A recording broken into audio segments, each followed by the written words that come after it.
বন্ধুরা, কল্পনা করুন আপনার গ্রামের নিচে এমন একটি সম্পদ লুকিয়ে আছে যা পুরো এলাকার ভবিষ্যৎ বদলে দিতে পারে।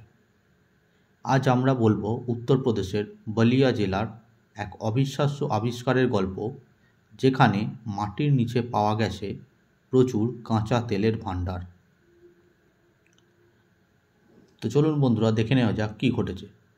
বন্ধুরা, ভিডিওটি ভালো লাগলে লাইক করতে ভুলবেন না এবং ভিডিওটি ভালো লাগলে চ্যানেলটি সাবস্ক্রাইব করতেও ভুলবেন না। বন্ধুরা, এই ভিডিওতে লাইকের টার্গেট রাখছি শুধুমাত্র 5টা। তো বন্ধুরা, এখানে দেখতে পাচ্ছেন নিউজ 18-এর ওয়েবসাইটে একটি খবর বেরিয়েছে, যেখানে দেখা যাচ্ছে বলিয়া একটি ঐতিহাসিক শহর, যেখানে স্বাধীনতা সংগ্রামী চিত্তু পাণ্ডে জন্মেছিলেন। এবার সেটি নতুন ইতিহাস গড়তে চলেছে।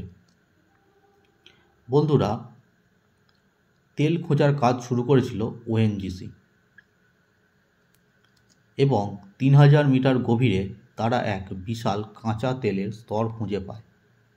এটি শুধুমাত্র বলিয়ার নয়, পুরো উত্তরপ্রদেশের জন্য এক যুগান্তকারী মুহূর্ত।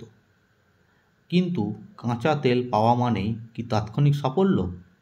না, কেবল শুরু। আসুন দেখি কিভাবে তেল পাওয়া যায় একটি পুরো অঞ্চলের ভাগ্য বদলে দিতে পারে।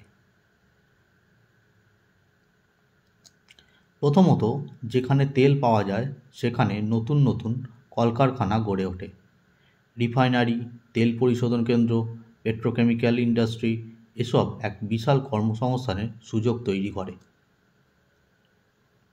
একসময় যেখানে বলিয়ার যুবকদের কাছে কাজের সন্ধানে অন্য রাজ্যে যেতে হতো, এখন তারা নিজেদের শহরেই ভালো বেতনের চাকরি করতে পারে।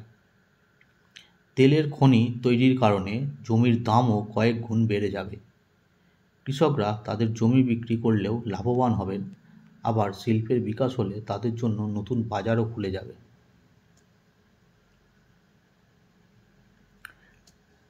এই ধরনের উন্নয়ন মানেই নতুন রাস্তা, আধুনিক হাসপাতাল, উন্নত শিক্ষা প্রতিষ্ঠান এবং আরও ভালো জীবনযাত্রার মান।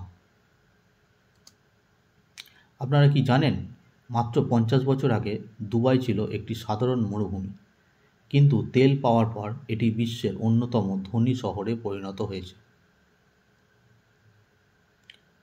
আমেরিকার টেক্সাস রাজ্যও একসময় ছিল কৃষিপ্রধান এলাকা, কিন্তু আজ এটি বিশ্বের অন্যতম বড় তেল উৎপাদনকারী রাজ্য। তাহলে বলিয়া কি ভারতের টেক্সাস হয়ে উঠতে পারে?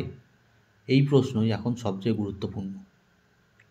তবে এই আবিষ্কারের সঙ্গে সঙ্গে কিছু চ্যালেঞ্জও আছে। পরিবেশ রক্ষা করতে হবে, স্থানীয় মানুষদের স্বার্থ দেখতে হবে এবং নিশ্চিত করতে হবে যে তেলের আয় সঠিকভাবে ব্যবহৃত হচ্ছে। আজকের বলিয়া আর 20 বছর পরের বলিয়া হয়তো সম্পূর্ণ আলাদা হবে, কিন্তু সেই পরিবর্তন কেমন হবে তা নির্ভর করছে আমাদের পরিকল্পনা ও সৎ ব্যবহারের উপর। আপনার কি মনে হয়, বলিয়া কি ভারতের পরবর্তী তেল রাজধানী হতে পারে? কমেন্টে অবশ্যই আপনাদের মতামত জানাবেন। বন্ধুরা, ভিডিওটি যদি ভালো লাগে তাহলে ভিডিওটি অবশ্যই লাইক করবেন এবং এইরকম আরও অনেক ভিডিও পেতে আমার চ্যানেলটি অবশ্যই সাবস্ক্রাইব করবেন। ধন্যবাদ বন্ধুরা।